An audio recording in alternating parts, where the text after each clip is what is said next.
anak kita pulang nih saya. Bagus berarti kalau pulang. Wah, pulang ibu lagi tiba-tiba. Ya malah lebih bagus itu. Tapi masalahnya, Mas Mosali masalah dia berantem mulu. Ya, berantem gara-gara apa emang? Katanya dia babanya dia lah. Jadi pada berebut. Coba contohin gimana? Sama kan lu pada bahas ini. Kita berantem lagi kalau contohin ulang. Agak aku mau lihat ntar. Nah, kan pasti ketemu ujungnya pasti. Oh gitu. Coba. Nih, saya saling nih bang, sama babi saya. Iya, dia buat saya. Dia saling mau saling aku. Iya, dia Anak saya nih. nih, tuh. Kenapa jadi saling sih bang? Ini anak saya.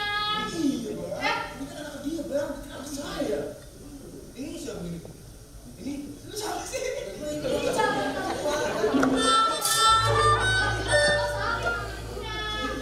Kamu jadi teman gue masih lu? Emang songong.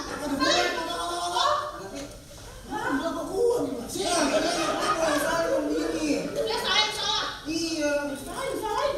Kalau gue makanya jangan. Saling kan calon laki saya. Ayo kita bagi dua aja. Aduh, dulu. Kok budak-budak lu?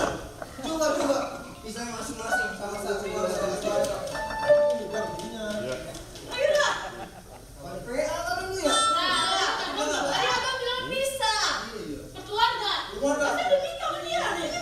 Lu ngaku. Lu apa? Iya. Entar lu. Bukan lu berani. Entar lu maksud gua cowok, cewek. Oh, itu bilang dah. Terus gimana ini bang? Nah, gimana nih Bang nih? Sini lu ya. Gua sama dia. Iya, Sa. Udah. Boleh. Pasti. Ngapain dimulai gitu? Lu ngapain sama dia? Coba. Ini dia anak dia ya? Iya. Dia anak lu. Tuh. Kalau emang dia sama lu jadi namanya salah